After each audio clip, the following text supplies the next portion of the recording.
Hello! This is my basic guide for new Enfosi players. Let's get right into the basics. The first thing you need to know is Enfosi identification. You will need to know this as it is one of the core parts of the game. So let's do a quick quiz before I teach you. Which is an innocent? A, B, or C? If you said A, you are incorrect. Notice how the shirt looks far different from a player. And it's also a different color from their body. When identifying Enfosi, the shirt must always have a similar color to the glaggle's body. And if you said C, that is also incorrect. This one is self-explanatory. So that means, if you chose B, you are correct. But there's other Enfosi disguises I didn't show in the quiz. So let's go over them real quick. Just like I said earlier, body and shirt color must match. This one is also pretty self-explanatory. Quick things I want to say before we move on. These traits apply to all glaggles, so every glaggle has the same ways to identify Enfosi. And bosses do not have innocent counterparts. Bosses are just Enfosi, but way stronger, and don't spawn in a crowd. Instead, they spawn on their own after all other Enfosi have been killed. Now let's go over ranks and strikes. The higher the rank you get, the more Binter and XP you get. Binter is used to buy classes, and in the next update skins for said classes. And XP levels up the class you're currently using. Levels at the moment are absolutely useless. Anyways, highest rank is G and lowest rank is E. You can get strikes from death or killing innocents. Strikes lower the rank. But getting 3 strikes summons a big Enfosion on your screen. He is able to be outrun if you have a speed boosting item or don't make any mistakes while running. But being caught gets rid of all your vitamin J, which means you become a Sauber. A Sauber is just a heavily nerfed giggler.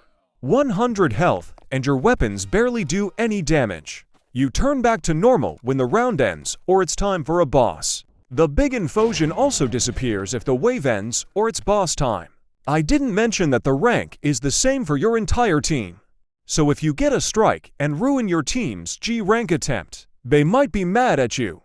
Now that we went over ranks, strikes, levels, and currency, let's go over dealing with revealed Enfosi.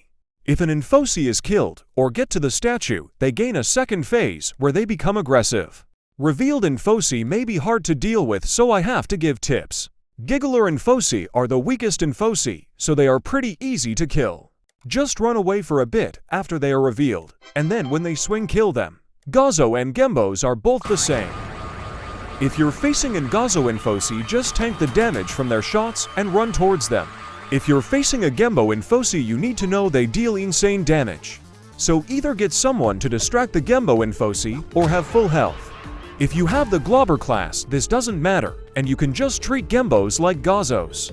Gloobers are just gigglers with more advanced moves, so just do the same thing.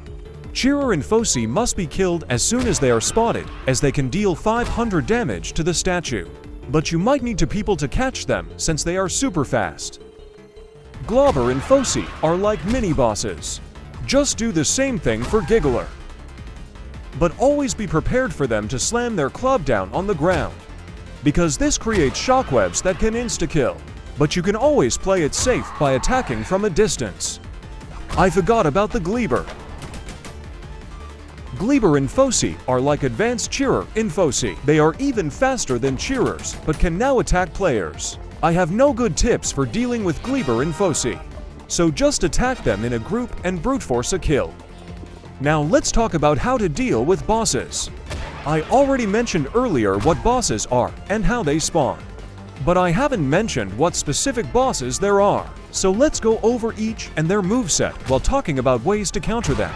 First up is Jegro, which spawns in after all the Enfosi of the Gazo wave are killed. Jegro's first move is his grenade. If Jegro says, "Batter up!" then that means he's about to throw a grenade. If the grenade hits you, it deals around 50 damage. But if you're in its explosion radius, when it explodes, it deals around 100. His second move is his Uzi gun. If Jegro says, "Think fast, Chuckle Nuts!" he will pull out his Uzi and start rapid firing. Next boss is Borgak, spawning in after all of the Enfosi of the Gembo wave are killed. Borgak uses missiles to attack that deal around 50 damage. Borgak's first ability is flying. Pretty self-explanatory, he flies for a bit. His second ability is dynamite. It's like Jigro's grenade, but it can't hit a pawn being thrown. In return it deals more explosion damage. If Borgak is super low, when revealed he will start beeping. If this happens, run for your life and keep Borgak away from the statue at all costs. Because this means Borgak is about to self-destruct, insta-killing anything in a huge radius. Next boss is Risio, spawning upon all Enfosi being killed on the Gleber wave. Risio has a lot of attacks, all of them being copies of items players can use. The only one that isn't usable by players is his clone. Upon being spawned by Risio, the clone will act like a lesser version of Risio himself, having all of Risio's abilities except for the clone, but they deal less damage. The clone should not be killed since it just respawns if killed. Now that we're done with the bosses, I'll talk about the stuff I forgot to talk about. In between waves, players get to buy weapons, but not with Binter, instead an unnamed currency that you gain 2 of after every wave. There is too many weapons for me to cover, so just go play the game yourself. Another thing I forgot about is reloading and heal pads. Reloading stations and heal pads are placed in every map. Heal pads heal you to full health, and reloading stations reload all the ammo of weapons that need ammo. And that's all I had to say. Bye.